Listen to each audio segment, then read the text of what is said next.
नमस्कार दोस्तों। आजकल किसी के पास भी टाइम नहीं है। लोग अपने सपनों को बहुत जल्दी पाना चाहते हैं, बहुत जल्दी करोड़पति बनना चाहते हैं, शॉर्टकट से ही सब कुछ सीखना चाहते हैं। लेकिन एक बार अपने आप से पूछो कि अगर आपके सपने इतने बड़े हैं तो क्या आपके इन बड़े सपनों के लिए आपका ज्ञान भी बड़ा होना जरूरी नहीं है? क्या आपके मोटिवेशन का आधार बहुत स्ट्रांग नहीं होना चाहिए? आपने बहुत बार देखा होगा कि जब तक आप कोई मोटिवेशनल वीडियो देखते हो तब तक आप में जोश रहता है, लेकिन जैसे ही काम करना या पढ़ाई करना शुरू करते हो जोश पता नहीं कहाँ गायब हो जाता है। यह वीडियो थोड़ा लंबा है, लेकिन अगर आपने इसमें बताया गया रहस्य जान लिया तो ना तो आपको किसी और मोटिवेशनल वीडियो, किसी ज्ञान की ज़रूरत पड़ेगी और ना ही ऐसा कोई लक्ष्य होगा जो आज के बाद आप अपनी लाइफ में प्राप्त नहीं कर सको। लेकिन ये कैसे पॉसिबल होगा? इसके लिए आपको शांति से बैठ के, आंखें बंद करके इस वीडियो की पूरी बातों को जब तक समझ में ना आ जाए तब तक बार बार सुनकर अपनी थॉट्स में बिठा लेना चाहिए। और अगर आप इस वीडियो को बीच में छोड़ के जाना चाहते हो तो कृपा करके आप इसको अभी स्किप कर दें, क्योंकि अधूरा ज्ञान बिना ज्ञान से भी ज़्यादा खतरनाक होता है। और खुद भगवान श्री कृष्ण ने गीता में कहा है कि कभी भी उस इंसान को सेक्रेट ज्ञान जबरदस्ती नहीं देना चाहिए जो उसको लेना नहीं चाहता। तो दोस्तों, एक सवाल का जवाब दीजिए। इस पृथ्वी के सबसे पहले और इस पृथ्वी के ही नहीं बल्कि पूरे ब्रह्मांड के पास्ट, प्रेजेंट और फ्यूचर के सबसे महान मोटिवेशनल स्पीकर का नाम क्या है? जी हां, बांसुरी बजाने वाले भगवान कृष्ण, जिन्होंने आज की तारीख से ना जाने कितने ही युगों पहले महाभारत के युद्ध के मैदान में एक ऐसा ज्ञान दिया था जो आज 21वीं सदी की दुनिया पर, आज के लोगों की लाइफ स्टाइल पर भी एकदम सही बैठता है। और यह जानकर के बड़े बड़े लोग और रिसर्च करने वाले हैरान हो जाते हैं कि ऐसा कैसे हो सकता है। उस महाभारत के युद्ध के मैदान में दिए गए ज्ञान को पढ़कर Albert Einstein, Mahatma Gandhi, Swami Vivekananda, Annie Besant, Sunita Williams जैसे और ना जाने कितने लोगों ने भी अपना जीवन बदल लिया। अगर आप यह सोचेंगे कि भागवत गीता में सिर्फ यह लिखा है कि भगवान की पूजा कैसे करते हैं तो आप गलत हैं, क्योंकि भागवत गीता सिर्फ एक किताब या धार्मिक ग्रंथ नहीं है, बल्कि इसमें वो नॉलेज है जो इस पृथ्वी पर जितने भी लोग जन्म लेकर आते हैं उनको यह सिखाता है कि इस दुनिया में सपने पूरे कैसे किए जाते हैं, पर्सनैलिटी कैसे बनाते हैं, पॉजिटिव एनर्जी कहाँ से लाते हैं, खुशी क्या होती है, कितनी भी बड़ी प्रॉब्लम का सॉल्यूशन कैसे ढूंढते हैं, डिसीजन कैसे लिया जाता है, किसी भी ब्रेकअप के सदमे से बाहर कैसे निकलते हैं, इमोशनली स्टेबल कैसे होते हैं, किसी भी बिजनेस को सक्सेसफुल कैसे बनाते हैं, मेहनत कैसे की जाती है, हम क्या हैं और कौन हैं, जिंदगी जीने का सही तरीका क्या है, मरने के बाद हमारे साथ क्या होता है, ये ब्रह्मांड कैसे बना, क्या भगवान है और अगर है तो कहाँ है, क्या आप भी पुनर्जन्म लेंगे, ये लाइफ रियल है या एक इल्यूजन या एक सपना। दोस्तों, इस भागवत गीता के ज्ञान ने ही एक दुखी और हारे हुए, धनुष नीचे गिरा देने वाले अर्जुन को महाभारत के महान युद्ध का सर्वश्रेष्ठ योद्धा और विजेता बना दिया। अगर आप भी अपनी जिंदगी में किसी मकसद को लेकर आगे बढ़ रहे हो तो मेरा यकीन मानो कि आप भी अपनी जिंदगी की समस्याओं के जंग के मैदान के अर्जुन हो। और इसलिए उस गीता ज्ञान को जानना आपकी चॉइस नहीं बल्कि आपका अधिकार है। इस गीता ज्ञान को समझकर आपको एक बात का जरूर एहसास होगा कि ये असली नॉलेज में पहले क्यों नहीं हासिल कर पाया। तो ऐसा क्या है आखिर भागवत गीता में और इसका मतलब क्या है? भागवत का मतलब है भगवान और गीता का मतलब है गीत, यानी कि ऐसा गीत जो भगवान ने खुद अपने मुंह से गाया हो। भागवत गीता संस्कृत में लिखी गई है, लेकिन इसका ट्रांसलेशन आपको बहुत जगह पर हिंदी, इंग्लिश और अलग अलग भाषाओं में मिल जाएगा। वैसे तो भागवत गीता को जितना समझोगे उतना ही कम है, लेकिन फिर भी इस वीडियो में मैंने गीता के पूरे 18 अध्याय, 700 श्लोक पढ़कर उनको आज की जनरेशन के हिसाब से, स्टूडेंट के हिसाब से, बिजनेसमैन के हिसाब से, अपने करियर में, अपनी लाइफ में, अपने रिलेशनशिप में और अपनी प्रॉब्लम्स में कैसे यूज करते हैं वह बताया है। दोस्तों, मैं यहाँ पर पूरे 18 चैप्टर कवर करूँगा और कोई भी चैप्टर शुरू करने से पहले मैं आपको यह बताऊंगा कि उसमें आप क्या सीखने वाले हो। फिर उस चैप्टर को शॉर्ट में समझाऊंगा और उसके बाद उससे सीखने वाली चीज़ों को डिटेल में समझाऊंगा। अगर आपको यह जानना है कि आखिर भगवान को खुद ज्ञान देने की जरूरत क्यों पड़ी, ये पांडव और कौरव कौन थे और इस महाभारत के युद्ध की शुरुआत कैसे हुई, तो आप मुझे नीचे कमेंट्स में बता सकते हैं। मैं उसका भी वीडियो आपको अलग से दे दूंगा। तो चलो अब मैं आपको सीधा ले चलता हूं कुरुक्षेत्र के युद्ध के मैदान में, जहां पर पांडव और कौरव युद्ध करने के लिए आमने सामने खड़े हैं। भागवत गीता अध्याय 1 सेना का निरीक्षण। दोस्तों, गीता के पहले अध्याय से आपको यह सीखने को मिलेगा कि ऐसी कौन सी सबसे पहली चीज है जो आपको लाइफ में आगे बढ़ने से रोकती है। भले ही आप में बहुत नॉलेज हो, आप में बहुत काबिलियत हो, लेकिन उस एक चीज की वजह से आप सही डिसीजन नहीं ले पाते और अपना काम नहीं कर पाते हैं। इसके साथ साथ सपने से हकीकत में इंसान कैसे बदल जाता है वह भी हम जानेंगे। कौरवों में दुर्योधन बहुत खुश हो रहा था। उसके पास बहुत बड़ी सेना थी। भीष्म पितामह थे, गुरु द्रोणाचार्य और गुरु कृपाचार्य जैसे बड़े बड़े योद्धा थे। पांडवों की सेना में अर्जुन, भीम सहित 5 पांडव, भगवान कृष्ण, अभिमन्यु, द्रौपदी के 5 पुत्र आदि थे। अब यह युद्ध पूरी तरह से पारिवारिक युद्ध ही था। पांडवों और कौरवों के लिए गुरु द्रोणाचार्य और कृपाचार्य दोनों एक ही थे। दादा भीष्म भी एक ही थे। साथ ही साथ पांडव और कौरव दोनों खुद भी चचेरे भाई थे, लेकिन हर कोई जीतने के इरादे से आ रखा था। रणभूमि में जब जोर से युद्ध की घोषणा के लिए शंखनाद हुआ तो अर्जुन ने अपने सारथी भगवान कृष्ण से कहा कि हे कृष्ण, मेरे रथ को दोनों सेनाओं के बीच में एक बार ले जाकर के खड़ा कर दो, ताकि मैं ये देख सकूं कि मुझे किनको मारना है।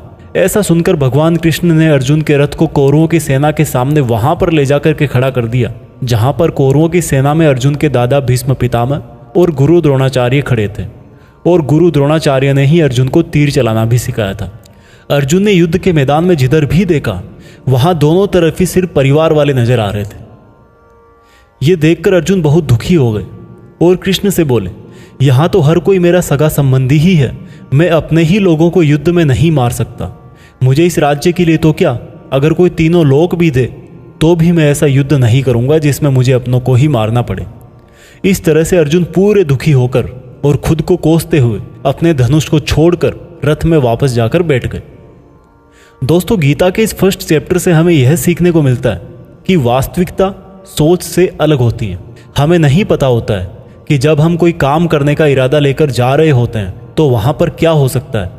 जब हम किसी बुरी चीज का सामना करते हैं तो हम संयम खो बैठते हैं और घबरा जाते हैं, और घबरा जाने के बाद हम हमारा ही असली रूप भूल जाते हैं। भले ही अर्जुन युद्ध कला में मास्टर थे और भले ही वो युद्ध करने के लिए मैदान में धनुष उठाकर चले आए, लेकिन युद्ध सिर्फ हथियारों के चलाना जानने से नहीं होता।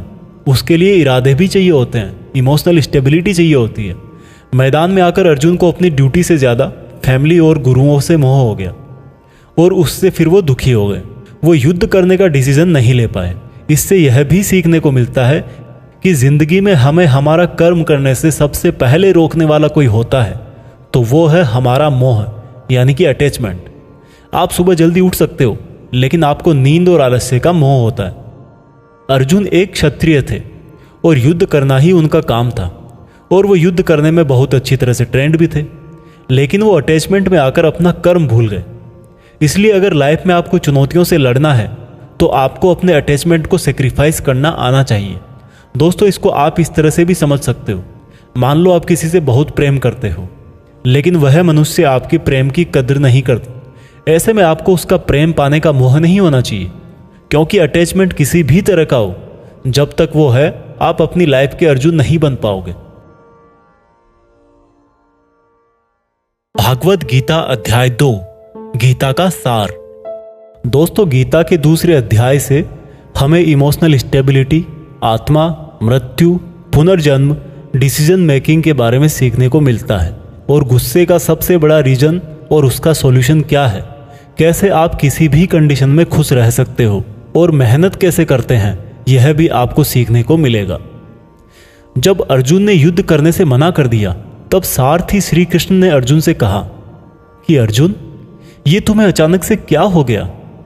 जिस तरह की कमजोर बातें तुम बोल रहे हो वो तुम जैसे महान योद्धा के मुंह से बिल्कुल अच्छी नहीं लगती। इसलिए अपने इस मन की कमजोरी को छोड़कर युद्ध के लिए वापस खड़े हो जाओ। अर्जुन बोले कि मैं किस तरह से अपने ही गुरुजी द्रोणाचार्य और दादाजी भीष्म पितामह को मारने के लिए अपना धनुष चला सकता हूं, क्योंकि ये तो मेरे लिए हमेशा से ही भगवान की तरह रहे हैं।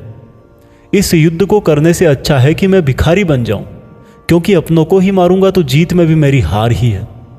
मैं सही और गलत को नहीं समझ पा रहा, इसलिए मेरा मार्गदर्शन करो कृष्ण। श्री कृष्ण मुस्कुराकर अर्जुन को देखने लगे। भले कोई इंसान उनसे कुछ मांगे और वो दे ही ना, ऐसा भी कभी हो सकता है क्या? यहीं से शुरू होता है भागवत गीता का वो ज्ञान जो आपको भी अर्जुन बनकर ध्यान से सुनना और समझना चाहिए। श्री कृष्ण बोले कि अर्जुन, ये तुझे अचानक से क्या हो गया? तुझ जैसे इंसान को किसी दूसरे की मृत्यु को लेकर नहीं डरना चाहिए।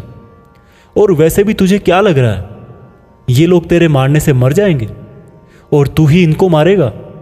इन सब लोगों का और तुम्हारा भी पिछला जन्म भी था और अगला जन्म भी होगा। इसलिए जैसा तुम सोचकर दुखी हो रहे हो वह ज्ञान तुम्हारा अधूरा है।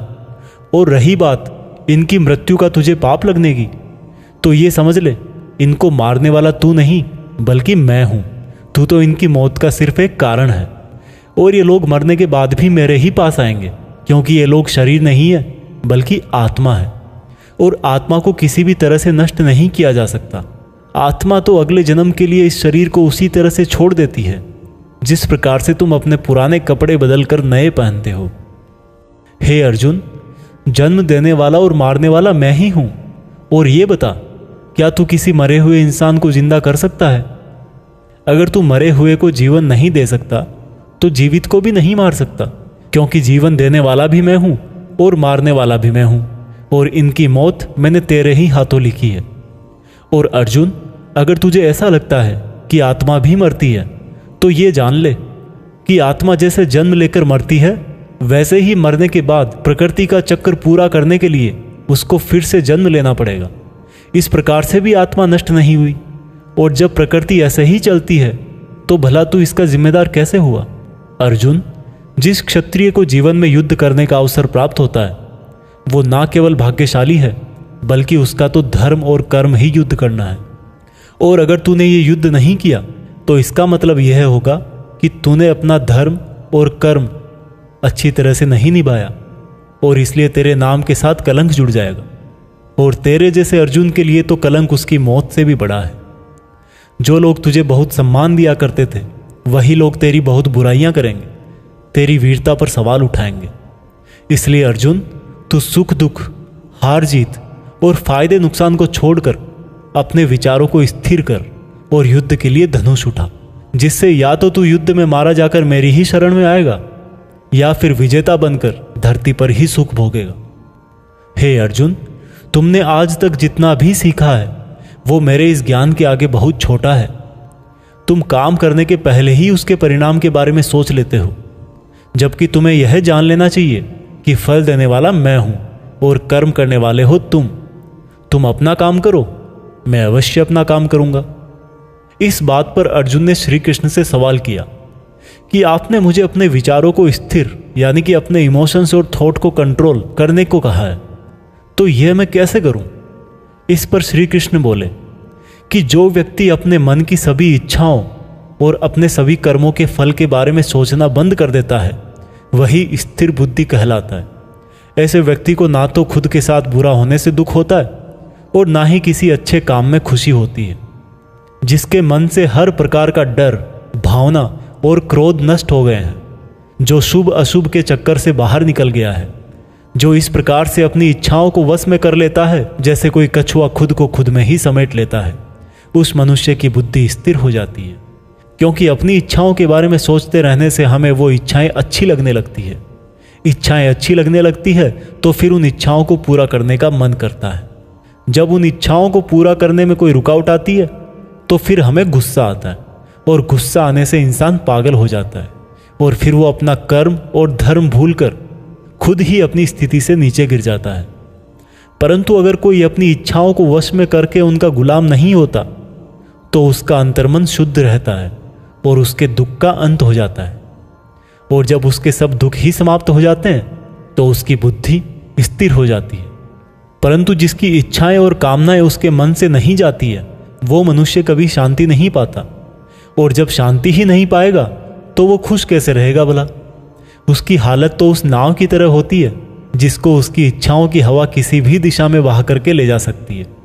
स्थिर बुद्धि वाला प्राणी तो उस समुद्र की तरह है जिसमें चाहे कितनी ही नदियां आके मिले फिर भी उसको कोई फर्क नहीं पड़ता। और इसी तरह का स्थिर बुद्धि वाला प्राणी मृत्यु के बाद मेरी ही शरण में आता है। दोस्तों, अब आते हैं इस चैप्टर के मीनिंग पर। आप में से बहुत सारे लोग होंगे जो अपने प्रियजनों को खो देते हैं, और आज तक आप लोगों में से जिसने भी अपने प्रियजन को मृत्यु के द्वारा इस संसार से नहीं खोया है, उसको भी यह जान लेना चाहिए कि उनकी जिंदगी में भी उनके किसी सबसे प्रिय, यहां तक कि खुद की भी मौत एक दिन जरूर होगी। लेकिन इससे उदास होने की कोई बात नहीं है, क्योंकि खुद भगवान ने ही कहा है कि हम अपने जन्म से पहले भी इस दुनिया में नहीं थे और मौत के बाद भी नहीं रहेंगे, लेकिन उस समय हम किसी न किसी रूप में इस ब्रह्मांड में जरूर रहेंगे। और इसलिए हमें मौत से नहीं डरना चाहिए, क्योंकि या तो हमारा पुनर्जन्म होगा या फिर हम परमात्मा में हमेशा के लिए मिल जाएंगे। और जब सब लोग आखिर में एक ही जगह मिल जाएंगे तो फिर क्या भावुक होना। और यही प्रकृति का नियम भी है। और हम कोई शरीर नहीं है जो हमें डरने की जरूरत है। हम आत्मा है और उसी का अंश है जिसको हम भगवान कहते हैं। और अगर हमें बनाने वाला भगवान है तो फिर हमें उससे ही मिलने का प्रयत्न करना चाहिए। ये दुनिया तो मात्र उस ईश्वर का एक मायाजाल है। अब दोस्तों, अर्जुन डिसीजन नहीं ले पा रहे थे।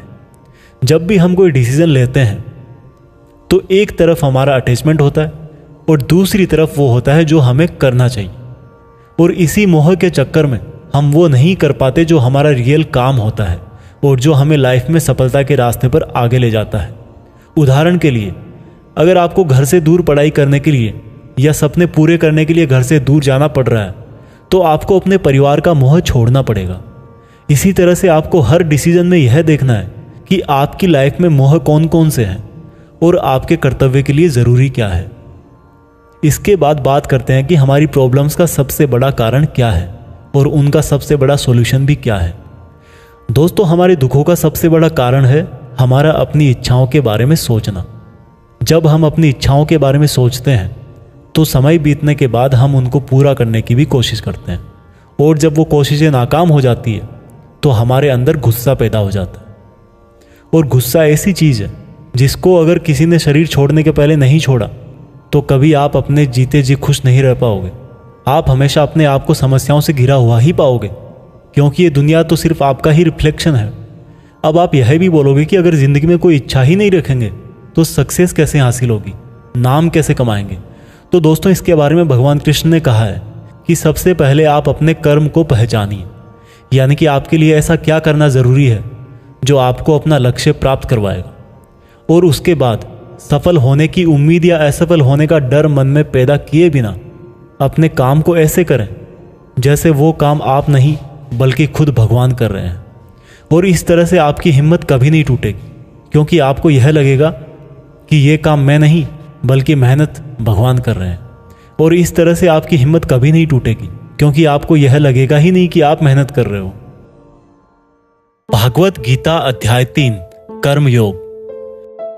दोस्तों, अब गीता के 3rd चैप्टर में हम जानेंगे कि ऐसी कौन सी 2 चीजें हैं जो आपको इस दुनिया में कुछ भी हासिल करके दे सकती है। इसमें यह भी जानेंगे कि हम क्या हैं और हमारे अपने मन को अपने काबू में करके अपनी सभी गंदी आदतें कैसे छोड़ें और अपनी मनचाही मंजिल कैसे प्राप्त करें। अर्जुन बोले, हे कृष्ण, आपकी बातें सुन के ऐसा लग रहा है कि जैसे ज्ञान कर्म से ज़्यादा सही है, लेकिन आप तो मुझे सन्यासी बनने की जगह युद्ध करने के लिए बोल रहे हो। तो आप ये बताइए कि मैं ज्ञान का रास्ता अपनाकर सन्यासी बनूं या कर्म का रास्ता अपनाकर युद्ध लड़ूं। सुनकर कृष्ण बोले, इस संसार में मैंने खुद ने ही 2 तरह के योग बनाए हैं। योग मतलब ऐसा रास्ता जिससे हम अपना जीवन सफल बनाते हैं। उनमें से एक है ज्ञान योग और दूसरा है कर्म योग। और अर्जुन, तुम एक मनुष्य हो, तुम चाह करके भी अपने शरीर के कर्मों को पूरी तरह से नहीं छोड़ सकते। उदाहरण के लिए, तुम्हें हर पल सांस तो लेना ही पड़ेगा। अगर पेट है तो खाना तो पड़ेगा ही। और अगर तुम इन सब को किसी भी शक्ति से रोकना भी चाहोगे तो क्या निश्चित है कि तुम अपनी इच्छाओं के बारे में नहीं सोचोगे। कहने का मतलब है तुमसे जाने अनजाने में कर्म तो हो ही जाएगा, क्योंकि तुम मनुष्य हो और तुम तो वैसे क्षत्रिय हो तो तुम अपने धर्म से भी बंधे हो। इसलिए तुम्हारे लिए संन्यास के रास्ते की जगह कर्म का रास्ता ज़्यादा सही है। मतलब ज्ञान योग या सांख्य योग की जगह कर्म योग ज़्यादा सही है। इसलिए तुम यह सोचकर कि यह काम तुम नहीं कर रहे हो बल्कि प्रकृति का गुलाम होकर तुम्हारा शरीर कर रहा है, फल की इच्छा किए बिना अपना कर्म योग करो। क्योंकि अगर तुम अपने आप को खुद के कर्म का कर्ता यानी करने वाला नहीं मानोगे तो मैं तुम्हारा कर्ता बनूंगा, और जब मैं तुम्हारा कर्ता बनूंगा तो तुम्हें बिना मांगे ही वो सब सुविधाएं, सुख और राज्य दे दूंगा जिसकी तुम्हें ज़रूरत होगी। बिना मेहनत किए ही सुख सुविधाओं और राज्य का भोग किया तो तुम एक चोर कहलाओगे और तुम कभी परमात्मा यानी कि मुझसे नहीं मिल पाओगे। जिस तरह से महान लोग खाने के लिए नहीं बल्कि जीने के लिए खाते हैं, उसी तरह से तुम भी परिणाम के लिए नहीं बल्कि कल्याण के लिए युद्ध करो। हे अर्जुन, तुम मनुष्यों में सबसे बड़े हो, इसलिए जैसा तुम करोगे ठीक वैसा ही तुम्हारी संतान या आने वाली दुनिया करेगी। अर्जुन, अब तू मुझको ही देख ले, मैं तो भगवान हूं, मुझे भला किसी काम को करने की जरूरत क्या है? पर मैं इसलिए अपना कर्म करता हूं क्योंकि मनुष्य की आत्मा मेरा ही छोटा सा अंश है, और जैसा मैं करूंगा वैसा ही फिर मनुष्य करेगा, और इस तरह से तो पूरी सृष्टि ही नष्ट हो जाएगी। कोई अगर तुम्हारा साथ भी ना दे या तुम्हारी आलोचना भी करे तो तुम उनको बिना कुछ कहे सिर्फ अपना कर्म करते जाओ, और ऐसा करने पर वह मनुष्य भी कुछ समय बाद तुम्हारे जैसा ही करने लग जाएगा। जो व्यक्ति यह सोचता है कि वह कर्म खुद करता है, उससे बड़ा मूर्ख और दुखी इस दुनिया में और कोई नहीं है, और ज्ञानी लोगों के द्वारा ऐसे मूर्खों को कभी नहीं छेड़ा जाना चाहिए। इसलिए अर्जुन, तू भी अपने आप को इस कर्म के बंधन में ना बांधकर बिना किसी आशा के, दया के और पछतावे के अपना युद्ध कर। अर्जुन, खुद का धर्म और कर्म दूसरों के धर्म और कर्म से ज्यादा अच्छा समझा जाना चाहिए। भले ही हमारे खुद के धर्म में और कर्म के पालन करने में कोई कमी रह जाए। अर्जुन ने फिर सवाल किया कि अगर मनुष्य उसी परमात्मा का अंश है तो उससे गलतियां क्यों हो जाती है और वो बुरे काम क्यों करता है? भगवान श्री कृष्ण बोले कि मनुष्य शरीर भोग विलास करना चाहता है क्योंकि उसकी प्रकृति वैसी ही है। इसलिए अगर उसकी इच्छा पूरी नहीं होती तो उसको क्रोध आता है, और जिस तरह धुएं की वजह से आग दिखाई नहीं देती, उसी तरह से काम और क्रोध की वजह से मनुष्यों को अपना धर्म, कर्म और परमात्मा दिखाई नहीं देते, और इसी वजह से क्रोध और कामनाओं में आकर मनुष्य अपनी इंद्रियों और मन पर नियंत्रण खो देता है और ना चाहते हुए भी बुरे काम और गलतियां कर बैठता है। अर्जुन, तू हमेशा याद रखना, इस शरीर से ज्यादा शक्तिशाली है इसकी इंद्रियां, इंद्रियों से ज्यादा शक्तिशाली है मन, मन से शक्तिशाली है बुद्धि, और बुद्धि से ज्यादा शक्तिशाली हो तुम यानी कि तुम आत्मा। इसलिए अर्जुन, तू अपनी आत्मा से अपनी बुद्धि को वश में कर। बुद्धि मन को वश में करेगी, मन इंद्रियों को वश में करेगा, और इंद्रियां शरीर को यानी कि तुम्हारे बुरे कर्मों को। दोस्तों, अब श्री कृष्ण की कही गई बातों को हम आज की लाइफ के हिसाब से समझते हैं। देखो, इस दुनिया में रिजल्ट दो ही चीज़ों से आते हैं, ज्ञान और कर्म, मीन्स नॉलेज और एक्शन, लेकिन दोनों अलग अलग हैं। आज की दुनिया में हम दोनों चीज़ों को आपस में रिलेट करके देखेंगे। हमारे लिए नॉलेज भी उतना ही ज़रूरी है जितना एक्शन। नॉलेज का मतलब यह नहीं है कि आप सिर्फ एग्जाम पास करने के लिए सिलेबस को रटते हो, बल्कि नॉलेज का मतलब यह है कि आप सबसे पहले ये जानो कि आपके गोल्स क्या हैं, आपकी कैपेबिलिटीज़ और आपके इश्यूज़ क्या क्या हैं, और इन सब को मिलाकर गोल्स तक पहुंचने की आपकी प्लानिंग क्या है। ये है आपका नॉलेज यानी कि ज्ञान योग। इसके अलावा आपको एक और चीज़ जाननी चाहिए कि मेरे भाई, आप शरीर नहीं हो, आप एक आत्मा हो। आपकी आत्मा यानी आप खुद अपने इमोशंस, अपनी थॉट्स और अपनी एक्टिविटीज़ से बहुत ऊपर हो। और अगर आप ऐसा सोचोगे तो मैं दावे के साथ कह सकता हूँ, आप 99% नहीं बल्कि 100% अपनी प्रॉब्लम से ऊपर उठ जाओगे। इसके बाद इस चैप्टर में दूसरा रास्ता बताया गया है कर्म योग, यानी कि आपके शरीर के एक्शंस के लिए भगवान ने ये बोला है कि हमें कभी यह नहीं सोचना चाहिए कि काम हम कर रहे हैं, और जब हम ये सोचेंगे कि काम नहीं कर रहे तब इसके दो फायदे होंगे। एक तो ये कि आप अपनी मेहनत के रिजल्ट को लेकर टेंशन में नहीं रहोगे, और दूसरा ये कि आप इमोशनली स्टेबल होकर अपनी बेस्ट मेहनत कर पाओगे। इसके साथ साथ आपको कभी भी अपने बुरे या अच्छे रिजल्ट को खुद पर लेकर दुख नहीं करना चाहिए, क्योंकि श्री कृष्ण की बातों के अनुसार मनुष्य को सिर्फ कर्म करने का अधिकार दिया हुआ है। इसके अलावा आप अपनी किसी भी बुरी आदत से कैसे छुटकारा पाएं, इसको बहुत ही आसान शब्दों में बताया गया है कि आप अपने आप को उस परमात्मा का ही छोटा सा रूप यानी कि आत्मा समझो, और आत्मा के ध्यान से अपने ब्रेन को और ब्रेन से अपने मन को काबू में करोगे, और इसके बाद में आपका मन अपने आप आपके सभी फिजिकल सेंसेस यानी कि इंद्रियों को काबू में कर लेगा। और जब आपकी इंद्रियां आपके काबू में हो जाएगी तब बुरी आदत छोड़ना तो क्या कुछ भी मुश्किल नहीं है। भागवत गीता अध्याय 4 दिव्य ज्ञान। गीता के चौथे अध्याय से हम जानेंगे कि भगवान कब और किस रूप में धरती पर आते हैं, भगवान को कैसे प्राप्त किया जाता है, गुरु से ज्ञान कैसे लिया जाता है, ज्ञान लेना क्यों जरूरी है। श्री कृष्ण बोले कि अर्जुन, जो महान गीता ज्ञान मैं तुझे बता रहा हूं वो मैंने बहुत पहले ही इसी पृथ्वी पर बताया था, लेकिन समय के साथ वो लुप्त हो गया। इस पर अर्जुन बोले कि हे कृष्ण, आप तो अभी वर्तमान काल में हो, तो आप बहुत पहले के समय में ऐसा कैसे कर सकते हो। श्री कृष्ण बोले कि अर्जुन, तुझे नहीं पता कि तेरे और मेरे कितने जन्म हो चुके हैं। जब जब इस संसार में धर्म का नाश होता है तब तब मैं अधर्म का नाश करने इस धरती पर मानव रूप में आता हूँ और कर्म करके अपना शरीर यहीं छोड़कर वापस चला जाता हूँ। जिस तरह से कोई शिष्य मुझे बहुत प्रेम करता है, उसी प्रकार से मैं भी अपने शिष्यों से बहुत प्रेम करता हूँ। मैंने भले ही इस संसार को बनाया है, लेकिन मैं फिर भी यह नहीं सोचता कि यह मैंने बनाया है।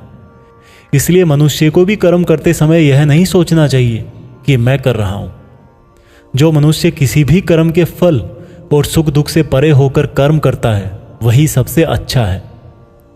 जिसको अपने शरीर पर कोई घमंड नहीं होता, उसको वश में रखता है, वही मनुष्यों में सबसे ऊंचा है। और अर्जुन, जो मनुष्य इस धरती में खुश नहीं रह पाता वो परलोक में भी खुश नहीं होता। इसलिए किसी भी मनुष्य को अपने गुरु को पहचान कर, अपनी इंद्रियों को जीत कर, अपना लालच छोड़कर उनकी सेवा करके उनसे वह ज्ञान सीखना चाहिए जिससे बड़े बड़े पापी भी मेरी शरण में आ जाते हैं। जिस तरह से आग सूखी लकड़ियों को जला देती है, उसी तरह से गुरु से सीखा हुआ ज्ञान भी हर अज्ञान को मिटा देता है। हमेशा कर्म करने वाला और हमेशा मुझ में श्रद्धा रखने वाला ही मुझको प्राप्त कर पाता है। इसलिए जिसने भी कर्म योग से सभी कर्मों को और खुद को अकर्ता मानते हुए परमात्मा को अर्पण कर दिए हैं, ऐसे मनुष्य को उसके कर्म कभी नहीं बांधते। इसलिए अर्जुन, तू भी मेरे इस दिए हुए ज्ञान से यह समझ कि कर्म तू नहीं बल्कि मैं कर रहा हूं। दोस्तों, इस चौथे चैप्टर में यह साफ कहा गया है कि जब भी धरती पर मानवता का नाश होता है और नेगेटिव एनर्जी लोगों में ज़्यादा होती है, तब तब भगवान किसी भी रूप में आकर धर्म को फिर से स्थापित करते हैं। इसमें यह भी बताया गया है कि अगर किसी से आपको कुछ सीखना है तो सबसे पहले आपके मन में उसके प्रति रेस्पेक्ट होनी चाहिए, कोई लालच नहीं होना चाहिए और बुरी भावना भी नहीं होनी चाहिए। और ये नॉलेज लेना और सीखना हमारे लिए ज़रूरी क्यों है? क्योंकि हम चाहे किसी भी फील्ड में हो, ऑब्वियस सी बात है कि हमें उस फील्ड के गुरुओं से ज्ञान तो लेना ही पड़ेगा। और ज्ञान ऐसा तरीका है जो इस लाइफ में आपके टारगेट से और उस लाइफ में आपके परमात्मा से मिला सकता है। भागवत गीता अध्याय 5 कर्म संन्यास योग। भागवत गीता के 5वें चैप्टर में हम जानेंगे कि अपने गोल्स को कैसे प्राप्त किया जाता है और किस तरह से हमारा शरीर हमको आलस में बांधने की कोशिश करता है। अर्जुन बोले, हे श्री कृष्ण, मैं अभी भी यह नहीं समझ पा रहा हूं कि मेरे लिए कर्म ज्यादा अच्छा है या कर्मों से संन्यास। श्री कृष्ण बोले, देखो अर्जुन, भले ही संन्यास और कर्म दो अलग अलग रास्ते हों, लेकिन दोनों की मंजिल एक ही है और वो है भगवान। जो व्यक्ति अपने मन को भटकने नहीं देता, जो कर्म करके भी यह समझता है कि कर्म उसने नहीं बल्कि परमात्मा ने किया है, और जो सभी जीव जंतुओं को उसी परमात्मा का हिस्सा मानता है, वह मनुष्य मरने के बाद परमात्मा में ही मिल जाता है। महान पुरुष अपना हर काम खुद के विचारों को साफ करने और दूसरों का कल्याण करने के लिए ही करते हैं। परमात्मा कभी भी मनुष्यों को बुरा काम करने के लिए नहीं उकसाता, बल्कि लोग खुद ही अपने क्रोध और मोह में आकर बुरे कर्मों के साथ साथ उनके फलों का भी निर्माण करते हैं। मैं तो बस उनका फल उन्हीं को वापस देता हूं। इस शरीर को चाहे कितना ही सुख दे दो, उसकी इच्छाएं तब भी पूरी नहीं होती। इसलिए अर्जुन, तेरे जैसे बुद्धिमान व्यक्ति को शरीर की इच्छाओं में मन नहीं लगाना चाहिए। इस संसार का असली योगी तो वो है जिसने अपने शरीर का नाश होने से पहले अपने क्रोध का नाश कर लिया हो, जो संपूर्ण प्राणियों का हित करता है, जिसका मन किसी भी कर्म में नहीं बंधता और जो अपने भटकते हुए मन को एक जगह केंद्रित करके परमात्मा को याद करता है, वही व्यक्ति सुखी भी है और परमेश्वर सहित सबका प्यारा भी।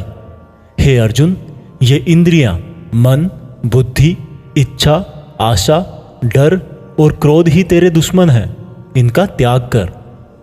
दोस्तों, हमारी बॉडी यानी कि शरीर हमेशा रिलैक्स रहना चाहता है, क्योंकि बाय नेचर शरीर एक निर्जीव चीज ही है अगर उसमें आत्मा ना हो तो। लेकिन हम यह सोच लेते हैं कि मैं तो शरीर हूं, ये मेरी आंखें हैं, ये मेरे हाथ हैं और अब मेरा शरीर मुझे सोने के लिए बोल रहा है। तो इसका मतलब यह है कि आपका शरीर आपकी बुद्धि पर भारी पड़ चुका है। इसलिए आपको यह समझना होगा कि आप आत्मा हो और इस शरीर को आप अपनी बुद्धि से जिस तरह चलाना चाहोगे वह वैसा ही चलेगा। दोस्तों, जो रास्ते भागवत गीता में बताए जा रहे हैं वह मनुष्य को परमात्मा से मिला देते हैं। और अगर आप इन सब बातों को अपनी लाइफ में उतारोगे तो आप अपने सपनों को तो आसानी से हासिल कर ही लोगे।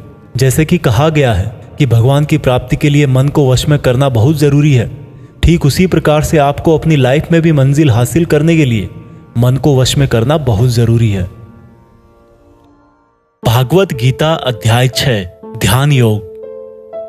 भागवत गीता के 6ठे अध्याय में हम जानेंगे कि एक योगी क्या होता है और योगी कैसे बनते हैं। यानी कि आज की लाइफ में बोले तो वह इंसान जो अपनी लाइफ में कुछ बड़ा करना चाहता है।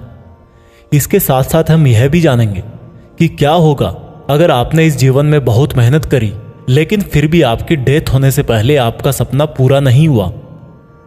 श्री कृष्ण बोले, केवल अपने सांसारिक कर्मों को त्यागने वाला ही योगी नहीं होता, बल्कि जो व्यक्ति करने योग्य सब काम को करता हुआ उनके फल का लालच नहीं करता, वही असली योगी कहलाता है। जो व्यक्ति अपने मन को जीत लेता है तो उसके लिए इस संसार में और कुछ भी जीतना जरूरी नहीं होता, और जिसका मन इधर उधर भटकता रहता है उसके लिए इस संसार में कुछ भी पाना आसान नहीं होता, क्योंकि हमारा गुलाम मन हमारा मित्र होता है और अगर हम उसके गुलाम बन जाते हैं तो वो हमारा सबसे बड़ा शत्रु बन जाता है। जो व्यक्ति अपने मन के और संसार के किसी भी विचार, वासना या वस्तु से मोहित नहीं होता और जो मित्र, दुश्मन, महात्मा, पापी, जीव जंतु आदि के प्रति समान दया भाव रखता है, वही योगी की असली निशानी होती है अर्जुन। और जब इस तरह का योगी भाव आने लगे तो बिना किसी आशा के, बिना किसी भय के अपने मन को मित्र बनाकर मेरा ध्यान करना चाहिए। ऐसा योगी नींद और भोजन भी उतना ही करता है जितना आवश्यक हो। ऐसा योगी उसी तरह से अपने वचन पर स्थिर रहता है जैसे पूरी तरह रुकी हुई हवा में दीपक की लौ होती है। जब जब भी उसका मन भटके तब तब उसको उस इच्छा को वश में करके फिर से मन को केंद्रित करना चाहिए। और जब योगी इस संपूर्ण ध्यान की अवस्था में आ जाता है तो बड़े से बड़ा दुख भी उसको उसके स्थान से नीचे नहीं गिरा सकता।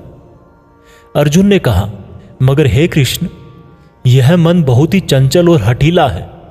इसको एक जगह पर रोकना हवा को एक जगह पर रोकने की तरह बहुत मुश्किल है। श्री कृष्ण बोले, हाँ, यह सत्य है कि मन को वश में करना बहुत कठिन है, लेकिन यह भी जान लो कि बार बार योगाभ्यास और आत्मविश्वास से असंभव को संभव बनाया जा सकता है।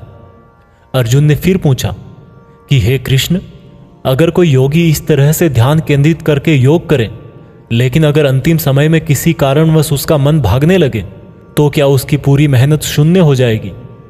श्री कृष्ण बोले, नहीं अर्जुन, निरंतर परमात्मा की तरफ बढ़ना हर आत्मा का अधिकार है। अगर किसी कारणवश वह योगी आत्मा योग की राह से विचलित भी हो जाती है तो भी उसको योग भ्रष्ट पुण्य पुरुषों के लोक में कई वर्ष सुख और आनंद मिल जाता है, और वहां पर वह ध्यान भ्रष्ट योगी भी सुख में समय बिताकर फिर से किसी पुण्यात्मा के परिवार में जन्म ले लेता है। और इस तरह से उस आत्मा की यात्रा वहीं से शुरू हो जाती है जहां पर उसने पिछले जन्म में समाप्त करी थी, और इस प्रकार से उसे एक नया रूप, नया जीवन परमात्मा से मिलन के प्रयत्न के लिए फिर से मिल जाता है। अर्थात उसका पिछले जीवन में किया गया योग बेकार नहीं जाता, लेकिन लगातार प्रयत्न करने वाला योगी इसी जन्म में अपने जीवन चक्र से मुक्त होकर परमात्मा में विलीन हो जाता है। एक योगी तपस्वियों और विद्वानों से भी श्रेष्ठ है। इसलिए अर्जुन, तू भी योगी बन, क्योंकि जो योगियों में भी परम होता है वह मेरा भी परम प्रिय होता है। दोस्तों, हर वो इंसान जिसकी आंखों में कुछ बड़ा करने का सपना है, उसको अर्जुन की तरह ही एक योगी बनना चाहिए। योगी वो इंसान है जो पूरी तरह से इमोशनली बैलेंस्ड है, न्यूट्रल है, जो दूसरों की बातें माइंड नहीं करता और हमेशा अपने टारगेट को पूरा करने के लिए मेहनत करता है। लेकिन दोस्तों, जिंदगी का किसको पता, भगवान ना करे कि ऐसा हो कि कोई इंसान उसके सपने पूरे होने से पहले ही मर जाए, तो उसकी तो मेहनत किसी काम की ना रही और सपने सपने ही रह गए। पर एक बहुत ही सीक्रेट बात भगवान कृष्ण ने इस अध्याय में यह बताई है कि अगर आप मेहनत कर रहे हो और आपने बहुत एक्सपीरियंस गेन कर लिया है, बहुत नॉलेज हासिल कर लिया है, लेकिन फिर भी आपको मंजिल नहीं मिली और किसी रीजन की वजह से, परमात्मा ना करे ऐसा हो, पर आपकी डेथ हो जाए या सपने के लिए मेहनत करते करते बूढ़े होकर मर जाओ, तो इस केस में चाहे आपको जीते जी फल मिले या ना मिले, मरने के बाद में आपको स्वर्ग में अपने कर्मों के अनुसार पूरा सुख मिलेगा। और जब आपके अच्छे कर्मों का बैलेंस खत्म हो जाएगा तो आप फिर से धरती पर जन्म लेकर आओगे और बाय नेचर आप ऐसे माहौल या घर में जन्म लोगे जिसमें आपको पिछले जन्म के ज्ञान वाला लेवल नेचुरली ही मिल जाएगा और आपको उसके आगे की मेहनत करने के लिए फिर से एक पूरी नई जिंदगी मिल जाएगी। ऐसा मैं नहीं, स्वयं कृष्ण ने योगी के बारे में बताते हुए इस गीता के 6 चैप्टर के श्लोक नंबर 37 से लेकर श्लोक नंबर 45 तक यही बात कही है और यह भी कहा है कि ये उनके लिए एप्लीकेबल है जो सच में बहुत बहुत मेहनत करते हैं। यह भागवत गीता सार आप YouTube के जीत फिक्स चैनल पर सुन रहे हैं। भागवत गीता अध्याय 7 भगवान का ज्ञान। भागवत गीता के 7वें चैप्टर में बताया गया है कि ईश्वर किस तरह से इस संसार को चलाते हैं, ईश्वर को कौन से भक्त बहुत अच्छे लगते हैं, इंसान भगवान को क्यों नहीं जान पाता है। भगवान कृष्ण बोलते हैं कि हे अर्जुन, अब मैं तुझे वो बातें बताने वाला हूं जिनको जानकर तुझे इस संसार में दूसरा कोई सा भी ज्ञान जानने की जरूरत नहीं पड़ेगी। हजारों लोगों में से कोई एक मुझे प्राप्त करने की कोशिश करता है और ऐसे हजारों कोशिश करने वालों में से कोई एक ही मुझे बहुत समर्पण के साथ प्रेम करता है। मेरे 2 रूप हैं, एक जड़ रूप यानी कि जिसमें पृथ्वी, अग्नि, जल, वायु और आकाश के साथ साथ मन, बुद्धि और अहंकार है। वही दूसरा चेतन रूप जिसमें इस सृष्टि का चक्र है। समय को भी मैं ही चलाता हूं। जल, सूरज, चंद्रमा, ओमकार में मैं ही हूं। पृथ्वी की सभी पवित्र गंध, अग्नि और बुद्धिजीवियों का तेज, तपस्वियों का तप, धर्मों का पवित्र कर्म, बलवानों का बल और अलग अलग समय कालों का बीज भी मैं ही हूं। इस संसार के लोग सांसारिक गुणों के गुलाम हैं, इसलिए मुझे नहीं जान पाते और वास्तव में तो ये सांसारिक गुण भी मेरी ही माया है। मगर जो मनुष्य इस मेरे ही माया जाल को तोड़ देता है वो मेरा हो जाता है। माया जाल में फंसे हुए मूर्ख लोग मेरी शरण में नहीं आ पाते हैं। कोई भी भक्त 4 तरह से मेरी पूजा करता है, कोई प्राप्ति चाहने वाला, कोई दुख के संकट में याद करने वाला, मुझे जानने की इच्छा रखने वाला या फिर मुझे पहले से ही जानने वाला। लेकिन इनमें से मुझे अत्यंत प्रेम करने वाला ज्ञानी बहुत पसंद है। ये चारों ही तरह के भक्त दयावान होते हैं, लेकिन ज्ञानी पुरुष तो मानो जैसे मेरा ही रूप हो। और ज्ञानियों में भी जो व्यक्ति मुझे बहुत सारे जन्मों से मानता आया है वो मृत्यु के पश्चात मुझ में ही समा जाता है। जो लोग किसी इच्छा पूर्ति के लिए अगर किसी देवता की भक्ति करते हैं तो मैं उन भक्तों की आस्था उन्हीं देवताओं में स्थिर कर देता हूं और वो भक्त उन्हीं देवताओं को प्राप्त हो जाते हैं। लेकिन यह फल ज्यादा समय तक नहीं चलता और अगर कोई भक्त अगर किसी भी प्रकार से मेरी ही पूजा करता है तो उसे मैं अपना ही बना लेता हूं। जो मूर्ख मुझे जन्म लेने और मरने वाला मानते हैं वो मुझे प्राप्त नहीं कर पाते। मैं भूतकाल, वर्तमान और भविष्य को पूरा जानता हूं, जबकि श्रद्धा रहित लोग मुझे भी नहीं जान पाते। जो भक्त इस सांसारिक मोह और माया को छोड़कर श्रेष्ठ कर्मों का आचरण करके मेरी भक्ति करते हैं वो इस मृत्यु से मुक्त होकर मुझ में ही समा जाते हैं। तो दोस्तों, आज के समय के हिसाब से इस चैप्टर का मतलब आप इस तरह से निकाल सकते हैं। जब आप अपनी लाइफ में कोई टारगेट सेट करते हो तो आप टाइम बीतने के बाद टारगेट को भूलने लगते हो, क्योंकि डिस्ट्रैक्शंस बहुत सारे होते हैं। जैसा श्री कृष्ण ने बताया कि मायाजाल में फंसा हुआ व्यक्ति भगवान को भूल जाता है, ठीक वैसे ही कई बार बहुत मेहनत करने वाला व्यक्ति भी राह से भटक जाता है और सोचने लगता है कि ये टारगेट वारगेट सब बेकार है, लाइफ के मजे लो, कल को पता नहीं रहूं या ना रहूं। और इस तरह के लोगों को गीता में मूर्ख कहा गया है, जो इतना भी नहीं जानते कि ये डिस्ट्रैक्शन तो खुद मेहनत करने वालों को आजमाते हैं कि ये इंसान उसमें उलझ के रह जाएगा या इसको पार कर जाएगा। और इस तरह से लगातार बिना भटके जो हार्डवर्क करता है उसी को सक्सेस मिलती है।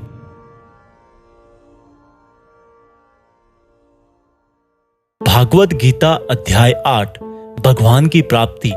भागवत गीता के 8वें चैप्टर में आप जानेंगे कि भगवान क्या है और उनको कैसे प्राप्त किया जा सकता है, देवता कौन है, ये संसार कैसे चलता है और क्यों हमें आज से ही हार्ड वर्क में लगना चाहिए।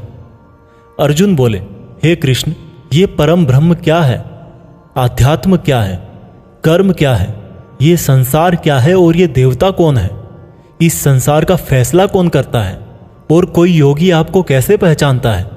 श्री कृष्ण बोले, ब्रह्म परम अक्षर है, आध्यात्म जीवों का स्वरूप है, कर्म भूतकाल का एक ऐसा त्याग है जिससे वर्तमान में परिणाम उत्पन्न होते हैं, हमेशा उत्पन्न और अंत होने वाले का नाम संसार है, जिनको शास्त्रों में परम पुरुष बताया गया है वही देवता है।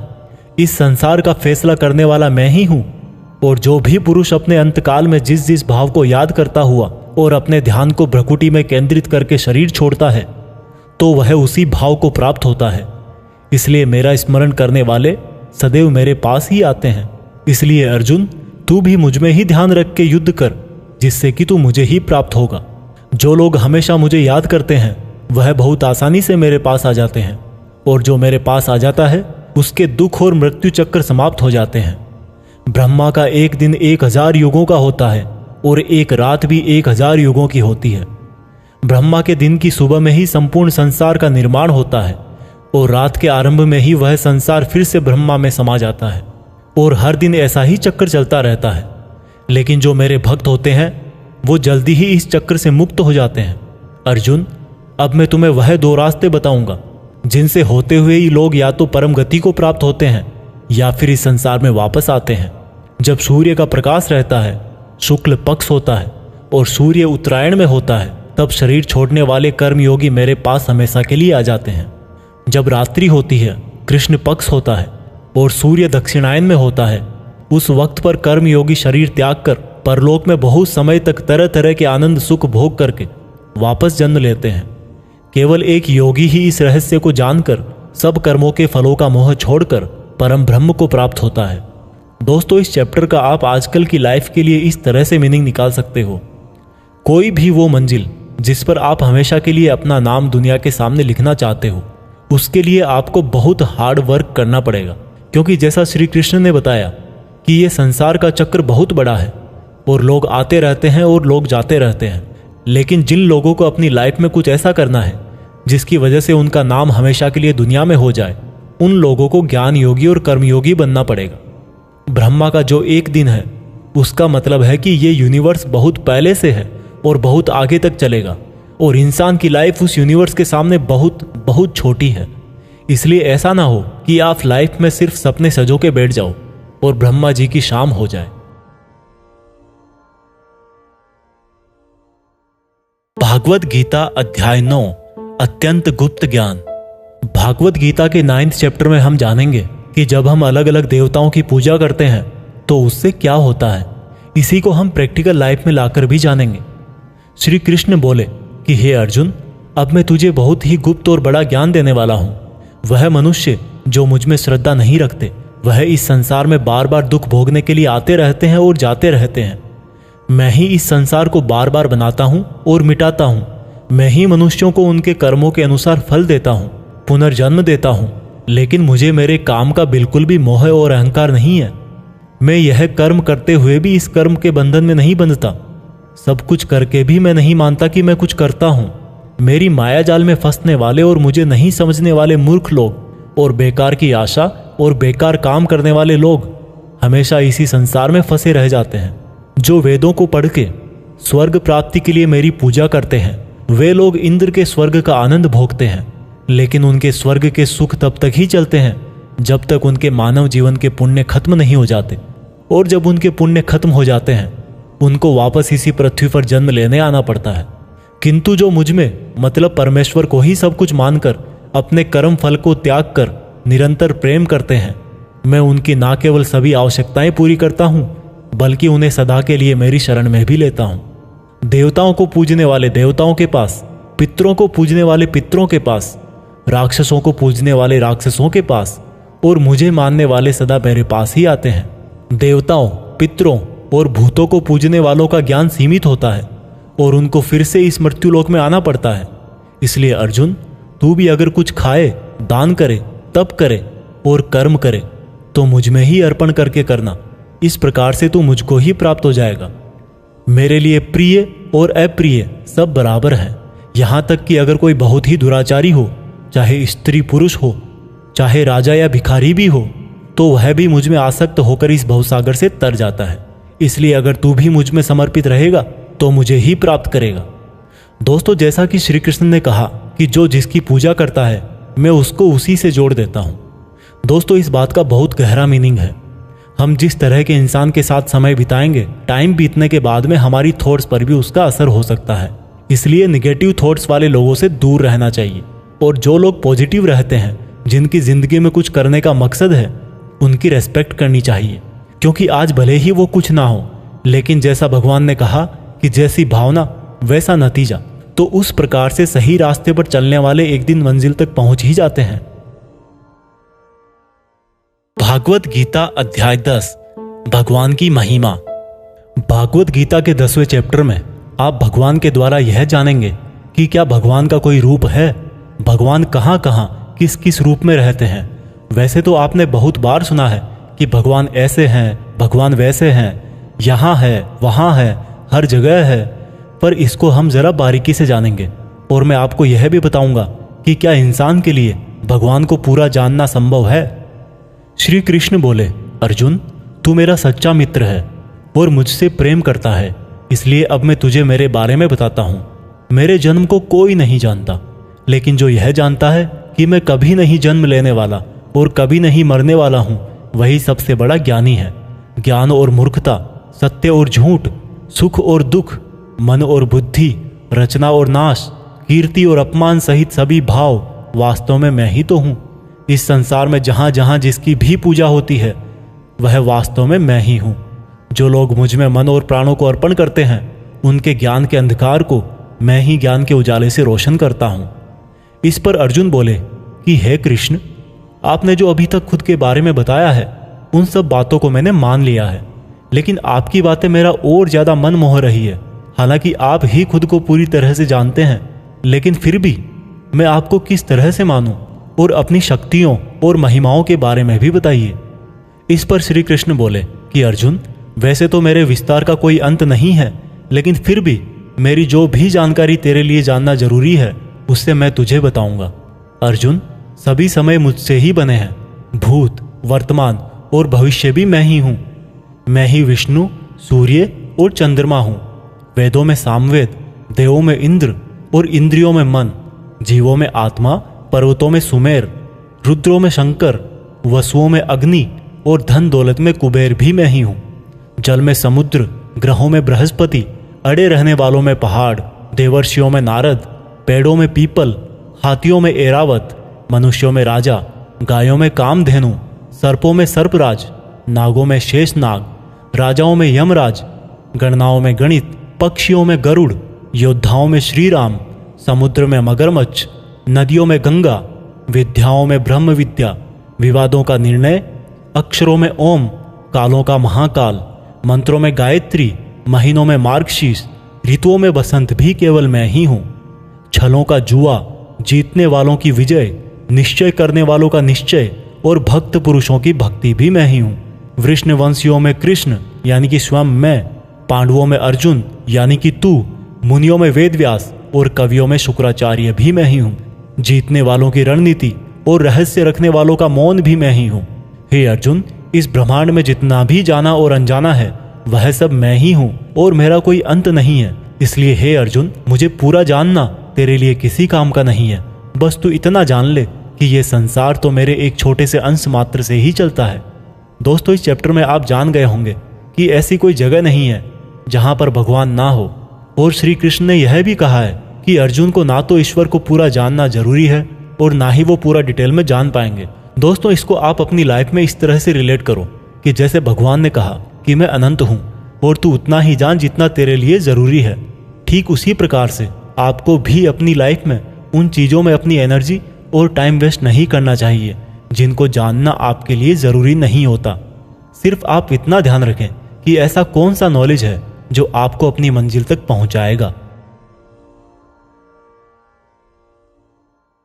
भागवत गीता अध्याय 11, भगवान का अनंत रूप। भागवत गीता के 11वें चैप्टर में भगवान के विराट रूप के बारे में जानेंगे। अर्जुन बोले, हे कृष्ण, आपके दिए हुए ज्ञान से मेरे संदेह दूर हो गए हैं, लेकिन अगर संभव हो तो मैं आपका महान रूप देखना चाहता हूं। इस पर श्री कृष्ण ने कहा, अवश्य अर्जुन, परंतु तू इन मानव की आंखों से यह सब नहीं देख पाएगा, इसलिए मैं तुझे यह सब देखने के लिए दिव्य आंखें देता हूं। इसके बाद जो अर्जुन ने देखा वह वास्तव में कल्पना से परे था। भगवान का ना तो कोई आरंभ था, ना कोई मध्य था और ना कोई अंत था। परम ब्रह्म से इतना प्रकाश निकल रहा था जितना हजारों सूरज से भी नहीं निकल सकता। अर्जुन ने बहुत तरह के संसारों को श्री कृष्ण में समाहित देखा। अर्जुन ने हाथ जोड़ते हुए श्री कृष्ण से कहा, हे परम ब्रह्म, मैं आपके शरीर में सभी देवों को, सब मनुष्यों को देख रहा हूं, लेकिन आपके शरीर का ना तो कोई आरंभ दिख रहा है, ना कोई मध्य है और ना ही कहीं अंत। आप में हर तरह के अस्त्र शस्त्र हैं, हर तरह के प्रकाश और सूर्य हैं। स्वर्ग और धरती के बीच का पूरा आकाश मानो आपसे ही भर गया है। कई देवता के समूह आप में प्रवेश कर रहे हैं, कई आपकी वंदना कर रहे हैं, तो कई लोग भयभीत होकर हाथ जोड़े खड़े हैं। आपके अनंत हाथ पैर, पेट, आंखों, मुंह वाले रूप को देखकर समस्त सृष्टि सहित मैं बहुत व्याकुल हो रहा हूं। मैं पांडवों कौरवों की संपूर्ण सेना के महान योद्धाओं को अंत होकर आप में जाता हुआ देख पा रहा हूं। आपके अनेक तरह के उग्र रूप इस संपूर्ण ब्रह्मांड को बहुत ऊर्जा दे रहे हैं। हे कृष्ण, इतने रूपों में आप कौन से हो? मैं आपको पहचान नहीं पा रहा हूं। इस पर कृष्ण बोले, मैं हर जगह हूं और मैं ही समय हूं। इन सेनाओं के योद्धाओं को नष्ट करने के लिए प्रकट हुआ हूं। इन सब योद्धाओं की मौत मैं पहले ही लिख चुका हूं। तू तो सिर्फ इनकी मौत का कारण है, मारने वाला तो स्वयं मैं ही हूं। इस पर अर्जुन भयभीत लेकिन गदगद होकर बोले, हे भगवान, आपका यह रूप देखकर अब मुझे पता लगा कि क्यों योगी, महर्षि, देवता जैसी आत्माएं आपका पूजन करती है। आप तो सत्य और असत्य से भी परे हैं। आपके इस रूप का वर्णन करने के लिए मेरे पास कोई शब्द नहीं है। आप ही इस जगत के पालनकर्ता और विनाशक हो। आपको कोटि कोटि नमस्कार, आपको कोटि कोटि नमस्कार, नमस्कार। आपके लिए हर दिशा से नमस्कार, क्योंकि आपका कोई आदि नहीं है, मध्य नहीं है और अंत भी नहीं है। हे प्रभु, मैंने जाने अनजाने में आपको भाई, कृष्ण, मित्र कहा है और कई बार लोगों के सामने आपका मजाक भी उड़ाया है। मुझे आपके इस सत्य का पता नहीं था, इसलिए अगर संभव हो तो मुझे क्षमा कीजिए। मैं आपकी वंदना करता हूँ। पिता जैसे पुत्र को और सखा जैसे सखा को क्षमा कर देता है, वैसे ही आप भी मुझे क्षमा करें। आपके इस रूप को देखकर मैं खुश भी हो रहा हूँ और भयभीत भी हूँ, इसलिए अब कृपा करके आप अपना प्रसिद्ध चतुर्भुज विष्णु रूप दिखाइए। मैं आपको मुकुट, चक्र और गदा के साथ देखना चाहता हूँ। इस पर श्री कृष्ण बोले कि अर्जुन, मैंने तेरे आग्रह पे वह रूप दिखाया है जिसको आज तक कोई मनुष्य नहीं देख पाया है और ना ही देख पाएगा।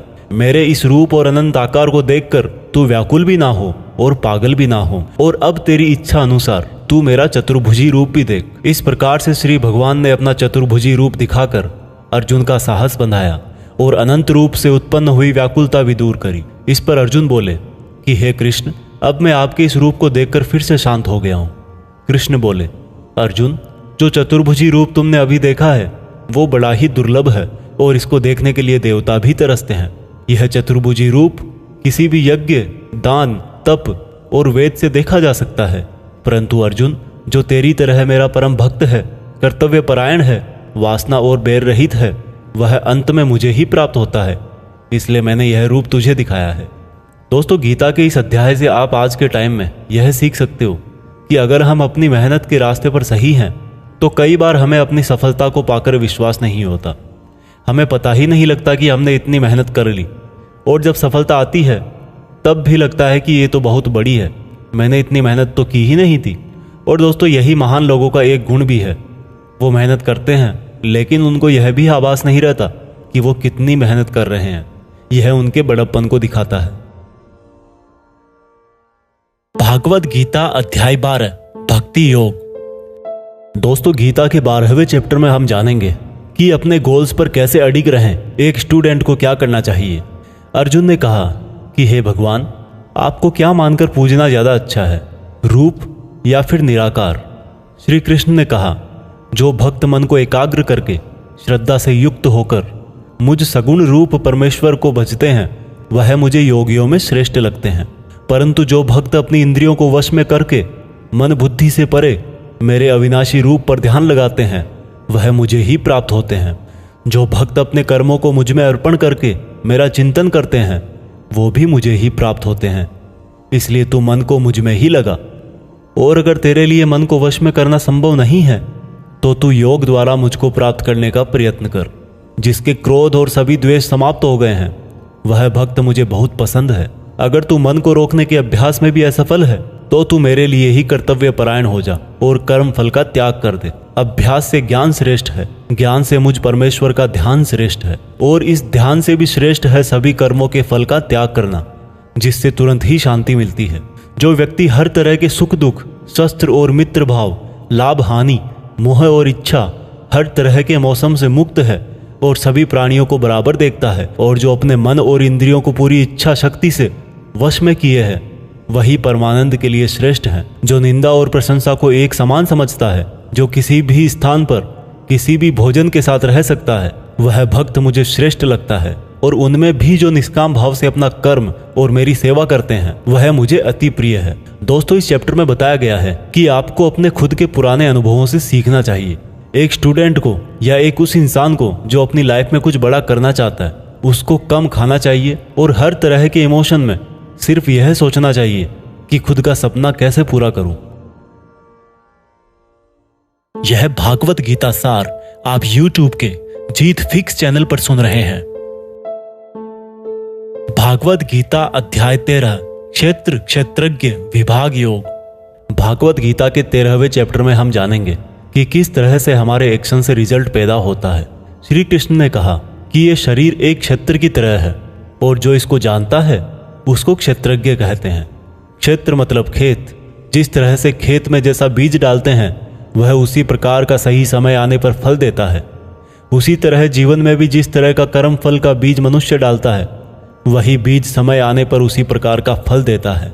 इसीलिए इस शरीर को क्षेत्र कहा गया है। यह क्षेत्र और क्षेत्रज्ञ का ज्ञान बहुत विद्वानों द्वारा बहुत तरीके से कहा जाता है, और इस ज्ञान में 5 महाभूत यानी कि पृथ्वी, अग्नि, जल, वायु, आकाश को मिलाकर मन, बुद्धि, अहंकार और सभी इंद्रियां भी शामिल है। इसके साथ साथ इसमें सुख दुख, चेतना, शरीर, धैर्य और विकार भी सम्मिलित है। अब परम ब्रह्म को प्राप्त कराने वाला ज्ञान क्या है, यह मैं तुझे बताऊंगा। मनुष्य में कोई भी खूबी होने पर उसमें किसी तरह का घमंड नहीं होना चाहिए। किसी भी प्राणी को सताना नहीं चाहिए। दूसरों के प्रति क्षमा भाव होना चाहिए। गुरु की सेवा की जानी चाहिए। मन और वाणी में सरलता होनी चाहिए। मन और समस्त इंद्रियों पर पूरा वश होना चाहिए। किसी भी तरह के भाव में नहीं बहना चाहिए।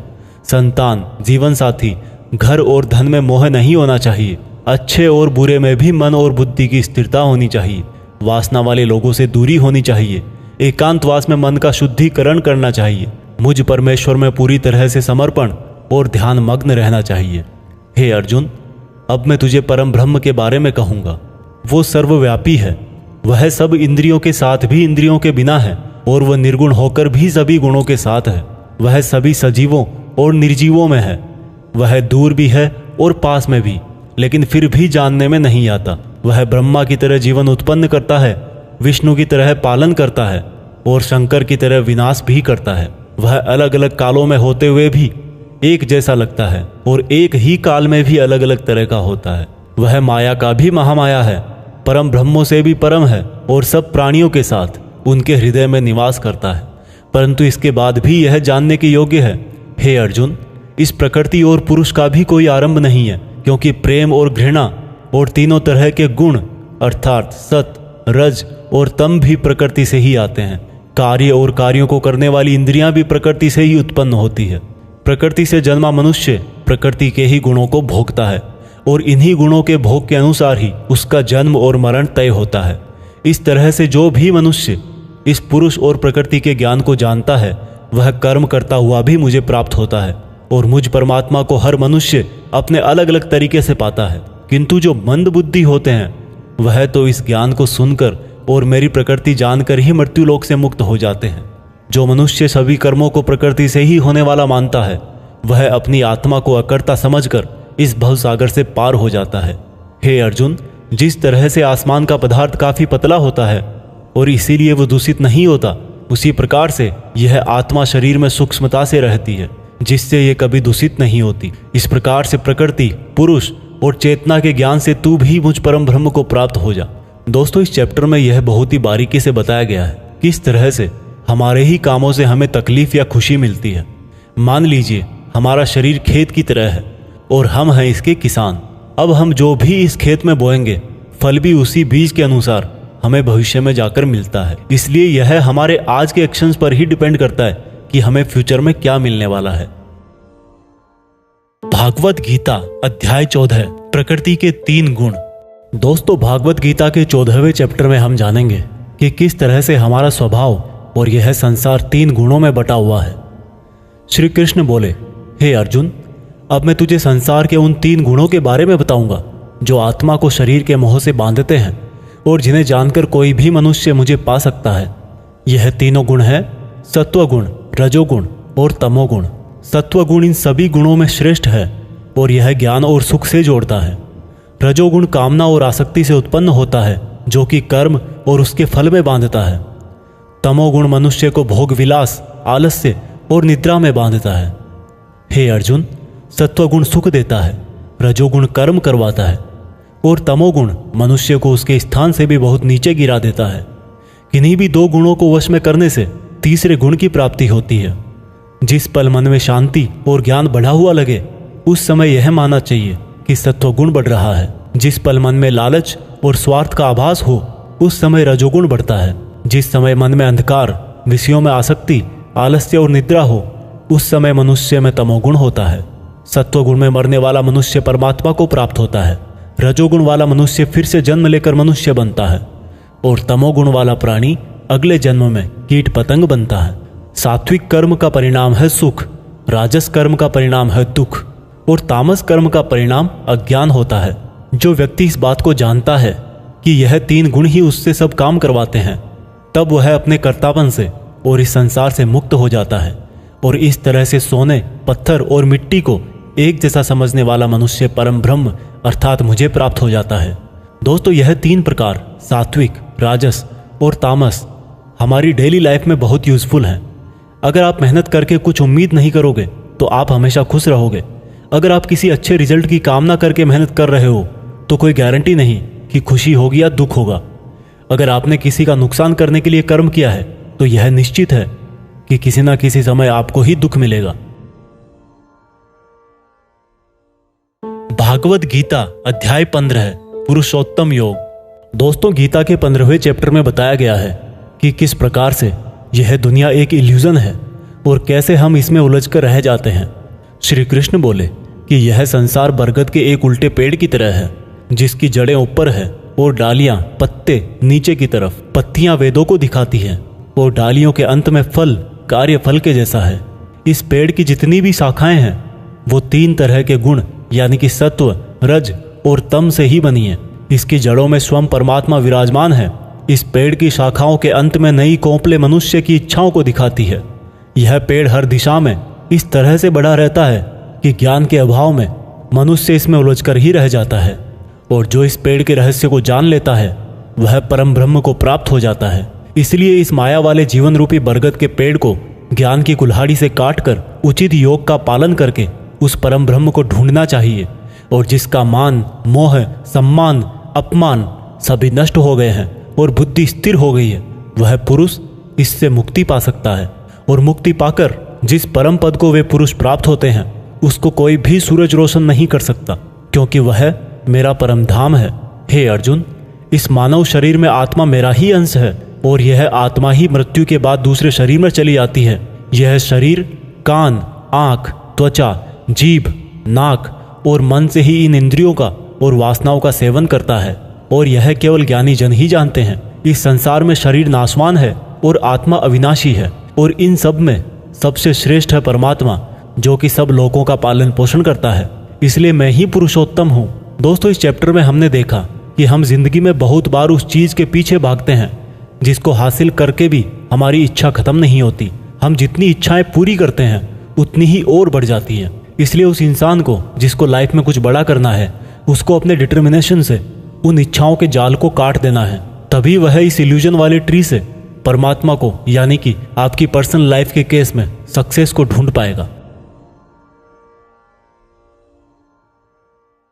भागवत गीता अध्याय 16 है, 2 स्वभाव। दोस्तों, गीता के 16वें चैप्टर में बताया गया है कि मनुष्य के कौन से 2 नेचर या बिहेवियर होते हैं। श्री कृष्ण बोले, हे अर्जुन, इस संसार में 2 तरह के स्वभाव हैं, देवीय स्वभाव और असुरी स्वभाव, यानी कि देवता के समान और राक्षस के समान। पहले मैं तुझे देवीय स्वभाव के बारे में बताऊंगा। कभी भय ना करना, अपने मन को शुद्ध रखना, हमेशा परमात्मा को ही याद करना, इंद्रियों को वश में रखना, धर्म ग्रंथों का पाठ करना, किसी भी जीव को कष्ट नहीं देना, हर तरह के भाव में सम रहना, हर जीवात्मा को बराबर समझना, कभी क्रोध और मोह ना करना, क्षमा करना, धैर्य रखना, और यहाँ तक कि अपने ही गुणों का भी अभिमान नहीं करना देवीय स्वभाव है। अब मैं तुझे असुरी स्वभाव बताऊंगा। घमंड, क्रोध, सांसारिक आसक्ति, नफरत, अज्ञान, वासनाएं, आशाएं करना और शरीर को इंद्रियों के वश में रखना असुरी स्वभाव है। असुरी स्वभाव वाले ना तो सम्मान से बात करते हैं और ना ही सत्य बोलते हैं। बुरे कर्मों से जिनका स्वभाव पूरी तरह से नष्ट होकर बुद्धि मंद हो चुकी है और जो इस संसार में सिर्फ नाश का कारण ही बनते हैं, इन व्यक्तियों की इच्छाएं कभी पूरी नहीं होती। उन व्यक्तियों का सुख सिर्फ इंद्रियों के सुख तक ही सीमित है। वह हमेशा और अधिक वस्तुएं प्राप्त करने में ही लगे रहते हैं। वह हर काम को करने वाला खुद को ही मानते हैं। वे सिर्फ दिखावे के लिए ही धर्म और दान करते हैं। देवीय स्वभाव से मुक्ति होती है, जबकि असुरी स्वभाव से बंधन उत्पन्न होता है। असुरी स्वभाव वालों को तो मैं बार बार असुरों में ही जन्म देता हूँ। इस तरह से असुरी हमेशा नीचे गिरते रहते हैं। हे अर्जुन, काम, क्रोध और लोभ ही नरक के 3 द्वार हैं। इसलिए इनको जितना जल्दी हो छोड़ देना चाहिए। जो भी मनुष्य इन तीनों नरक के द्वारों को छोड़ देता है वह तो फिर मेरे ही आश्रय में आता है। इसलिए हे अर्जुन, तू शास्त्रों सहित इस देवीय स्वभाव को प्राप्त करके आगे बढ़ता जा। दोस्तों, इस चैप्टर का मीनिंग तो आपको आसानी से समझ में आ ही गया होगा। आखिर में जो 3 नेगेटिव फैक्टर्स बताए गए हैं, वासनाएं, गुस्सा और लोभ, यह सबसे बड़े दुश्मन है। इनसे जरा बच के रहना। भागवत गीता अध्याय 17, श्रद्धा के रूप। दोस्तों, गीता के 17वें अध्याय में आप जानेंगे कि कर्मों को, भोजन को, यज्ञ को, तप को, ज्ञान वगैरह को कौन से 3 भागों में बांटा गया है। अर्जुन बोले, हे कृष्ण, जो मनुष्य शास्त्रों को छोड़कर देवों की पूजा करते हैं वो क्या है, सात्विक, राजस या तामस? कृष्ण बोले, हे अर्जुन, जो व्यक्ति देवों को पूजते समय जिस तरह का विचार रखते हैं वे उसके हिसाब से ही सात्विक, राजस या तामस बनते हैं। सात्विक लोग देवताओं को पूजते हैं, राजस यक्ष और राक्षसों को, और तामस प्रेतों को। जो मनुष्य शास्त्रों से दूर रह के भी मन से कठिन निर्णय लेता है और कर्म करता है और कर्म को ही तप मान करके करता है, वह भी इस संसार से मुक्त है। जिस तरह से भोजन भी सात्विक, राजस और तामस होता है, उसी तरह से यज्ञ, तप और दान भी 3-3 प्रकार के होते हैं। फलों से किया गया भोजन सात्विक होता है। राजस भोजन स्वाद में तीखे, जैसे कि मीठे, खट्टे, बहुत गर्म आदि होते हैं, और तामस भोजन में जैसे दुर्गंध वाले, बिना रस के, अधपके, अपवित्र आदि हैं। इस तरह यज्ञों में शास्त्र विधि से नियत और फल की इच्छा रहित किया गया यज्ञ सात्विक है। केवल फल प्राप्ति को ध्यान में रखकर किया गया यज्ञ राजस यज्ञ है। शास्त्रों के विरुद्ध, दान रहित और श्रद्धा रहित किया गया यज्ञ तामस यज्ञ है। इसी तरह से तपों में ऐसा तप जो फलों की इच्छा से रहित हो, सात्विक तप कहलाता है। किसी वस्तु की प्राप्ति के लिए किया गया यज्ञ राजस तप कहलाता है, और किसी की हानि करने के लिए किया गया तप तामस तप कहलाता है। इस प्रकार से दान में बिना खुद को श्रेय दिए जिसको जो आवश्यकता हो वह दान कर दिया जाए और यह समझा जाए कि दान ही कर्तव्य है, वह दान सात्विक दान कहलाता है। जैसे कि भूखे को खाना खिलाना, वस्त्रहीन को वस्त्र पहनाना, अकाल क्षेत्र में अन्न दान करना। जो दान उसके फलों को दृष्टि में रखकर खुद का मान बढ़ाने के लिए, स्वर्ग की प्राप्ति के लिए और दान के बदले में वापस प्रत्युपकार की चाह में दिया गया हो, वह राजस दान कहलाता है। जो दान बिना सम्मान के किसी को अपमान करके बलपूर्वक दिया जाता है या किसी अयोग्य को दिया जाता है तो उसको तामस दान कहते हैं। श्रद्धा सहित, फल की इच्छा रहित और जगत कल्याण के लिए किया गया दान, यज्ञ और तप मनुष्य को इस संसारी माया से मुक्त करके मुझ में विलीन करता है। दोस्तों, इस चैप्टर में आपने सुना कि हर कर्म के 3 प्रकार होते हैं और इन कर्मों को करते टाइम आपके मन में जैसी भावना या जैसा मकसद होता है उसी तरह से आपको फल मिलता है। और ये तीनों प्रकार हैं सत, रज और तम। सत सबसे अच्छा माना गया है, तम सबसे गिरा हुआ माना गया है। सत का मतलब है आप जो भी काम करें, मेहनत करें, उसमें एकदम इमोशनली स्टेबल होकर, बिना उस काम के रिजल्ट के बारे में सोचे, बिना उस काम को करने का क्रेडिट लिए, खुद के मन की शुद्धता और संसार का कल्याण करने के लिए करें। लेकिन आज के टाइम में हम अपने गोल्स के लिए काम करते हैं जिनमें हमें मेहनत के लास्ट में रिजल्ट चाहिए होता है। भगवान कृष्ण ने कहा है कि हमारे दुखों का और काम बिगड़ने का यही मेन रीजन है कि हम उसके रिजल्ट के बारे में सोच सोच कर परेशान रहते हैं। इसलिए दोस्तों, आप भी सत्य के इस रास्ते पर रहने की कोशिश करें। भागवत गीता अध्याय 18 उपसंहार। दोस्तों, गीता के 18वें और आखिरी चैप्टर में हम जानेंगे कि क्या त्याग और संन्यास एक ही है। इस पूरे गीता ग्रंथ का निचोड़ भी आपको इसी चैप्टर में मिल जाएगा, इसलिए आपको इस चैप्टर को लास्ट तक ध्यान से सुनना चाहिए। अर्जुन बोले, हे कृष्ण, मैं त्याग और संन्यास के बारे में जानना चाहता हूं। श्री कृष्ण ने उत्तर दिया कि अर्जुन, इस संसार में कुछ लोग कर्मों के फलों को छोड़ने को त्याग कहते हैं और अगर कर्मों को ही त्याग दे तो उसको संन्यास कहते हैं। कुछ लोग सभी कर्मों को दोष भरे और सभी दुखों का कारण मानकर उनका त्याग करने के लिए बोलते हैं और कुछ लोग बोलते हैं कि यज्ञ, तप और दान वाले कर्म कभी भी नहीं त्यागने चाहिए। इसलिए अर्जुन, अब तू मेरे से त्याग और संन्यास को अच्छी तरह से समझ। इन दोनों में से मैं त्याग को पहले बताऊंगा क्योंकि यह त्याग भी 3 तरह का होता है, सात्विक, राजस और तामस। यज्ञ, तप और दान ये तीनों त्याग के योग्य नहीं बल्कि फल की इच्छा के बिना किया गया यज्ञ, तप और दान यही सात्विक त्याग कहे जाते हैं। मतलब जो शास्त्रों में दिया गया कर्म और धर्म जिसमें फल और आसक्ति ना हो उसको सात्विक त्याग कहा जाता है। कोई मनुष्य अगर सभी कर्मों को यह समझकर त्याग दे कि यह कर्म ही दुखों का कारण है तो यह त्याग राजस त्याग कहलाता है। किसी अन्य मोह के कारण अगर किसी कर्म का त्याग कर दिया जाए तो त्याग को तामस त्याग कहते हैं। जो व्यक्ति किसी भी काम से ना तो प्रेम करता है और ना ही नफरत करता है, ऐसा बुद्धिमान व्यक्ति ही सच्चा त्यागी है। मनुष्य शरीर कितना भी प्रयास कर ले लेकिन वो फिर भी पूरी तरह से कर्म को नहीं छोड़ सकता, जैसे कि सांस लेना। इसलिए कर्मों के फलों को छोड़ देना ही सच्चा त्याग होता है। जो लोग कर्म फलों का त्याग इस संसार में नहीं करते हैं उनके कर्म फल मृत्यु के बाद भी उनका पीछा नहीं छोड़ते हैं। हे अर्जुन, मनुष्य मन, वाणी और शरीर से जो भी अच्छा या बुरा काम करता है वह 5 तरह से होता है। करने वाले के द्वारा, उसके शरीर के द्वारा, उसकी ज्ञानेंद्रियों के द्वारा, उसकी कर्मेंद्रियों के द्वारा या फिर उसके पूजनीय देवताओं के द्वारा। ज्ञाता, ज्ञान और ज्ञेय ये 3 प्रकार की कर्म प्रेरणा है। कर्ता, कारण और क्रिया ये 3 तरह के कर्म संग्रह है। अर्जुन, ज्ञान, कर्ता और कर्म ये तीनों भी 3 तरह के हैं। जिस ज्ञान में परमात्मा को अमर और अनंत माना जाता है वह ज्ञान सात्विक है। जिस ज्ञान में परमात्मा को अलग अलग समयों में अलग अलग नामों से जाना जाता है वह राजस ज्ञान है। और जो ज्ञान सात्विक ज्ञान और राजस ज्ञान के बाहर है वह तामस ज्ञान है। जो कर्म श्रद्धा रहित और फल की इच्छा के बिना किया जाता है वह सात्विक कर्म कहलाता है। जो कर्म कुछ पाने के लिए किया जाता है वह राजस है और जो कर्म किसी का नुकसान करने के लिए किया जाता है वह तामस कर्म है।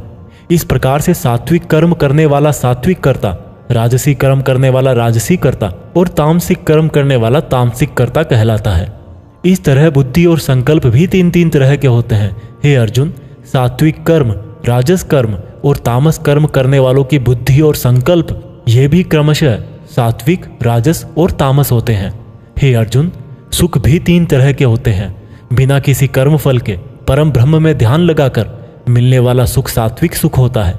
बल, बुद्धि, शक्ति, राज्य इत्यादि की प्राप्ति राजस सुख है। नींद, आलस्य और वासना इत्यादि तामस सुख है। इस पूरे ब्रह्मांड में इन तीनों प्रकार के अलावा और कुछ भी नहीं है। हे अर्जुन, ब्राह्मण, क्षत्रिय, वैश्य और शूद्र, इन चारों के कर्म इनके गुणों के आधार पर बांटे गए हैं। अपनी मन और इंद्रियों को वश में रखना, सभी प्राणियों का भला करना, धर्म का पालन करना, बिना कर्ता भाव के कर्म करना, परमात्मा में ध्यान लगाना, ये सब गुण जिसमें होते हैं उसको ब्राह्मण कहना चाहिए। बल, बुद्धि, दान, वीरता, शासन, ये सब क्षत्रिय के कर्म है। खेती, व्यापार इत्यादि वैश्य का काम है तथा इन सब वर्णों की सेवा करना शूद्र का कर्म है। हे अर्जुन, दूसरों के धर्म और कर्म से तो अच्छा है भले ही कम गुणों वाला हो, लेकिन अपना ही कर्म और धर्म निभाएं, और ऐसा करना ही मोक्ष के द्वार खोलता है। मानव कर्मों में कुछ ना कुछ कमियां तो रहती ही है, फिर भी उसको खुद का कर्म नहीं छोड़ना चाहिए।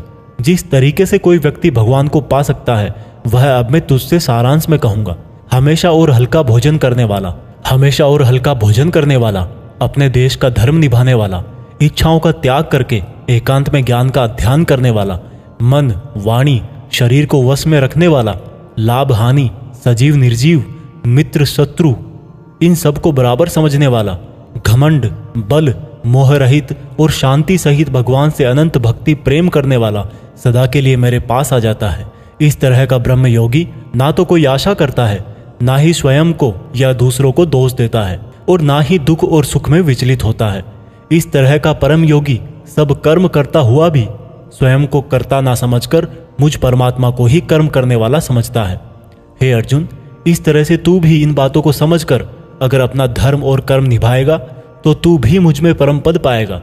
और अगर तू इस तरह बोलकर कि मैं युद्ध नहीं करूंगा, मेरे ज्ञान को नहीं मानेगा, तो अपने धर्म, कर्म और परमार्थ से भटक जाएगा और नष्ट हो जाएगा।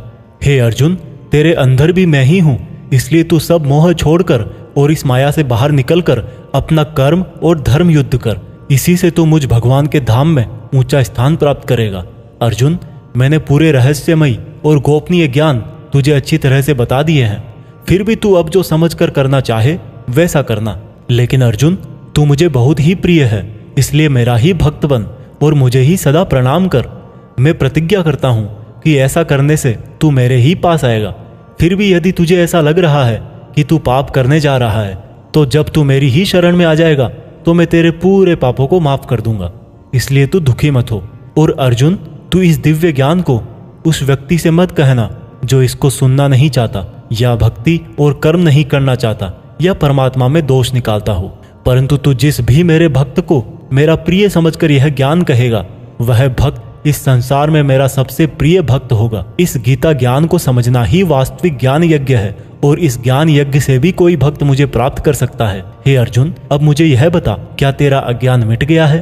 अर्जुन उठकर बोले, हे परम ब्रह्म श्री कृष्ण, मैंने आपका संपूर्ण ज्ञान अपनी बुद्धि में बिठा लिया है और अब मैं स्थिर हूं, और जैसा आपने मार्गदर्शन किया है मैं ठीक उसी प्रकार से अपने कर्तव्य और धर्म का पालन करूंगा।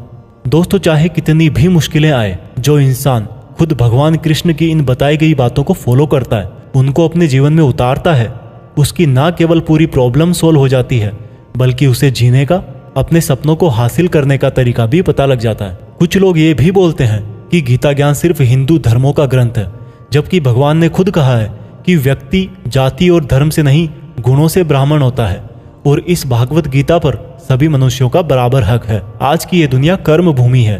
कर्म और मेहनत का सिद्धांत सबके लिए एक होता है। इसलिए आप सब लोग इस गीता ज्ञान को बार बार सुने, हर एज के पुरुष और महिलाओं को सुनाएं, ताकि आप अपनी कर्म स्थल के अर्जुन बनकर अपने जीवन का लक्ष्य हासिल कर सको। जय श्री कृष्णा। जय हिंद। वंदे मातरम।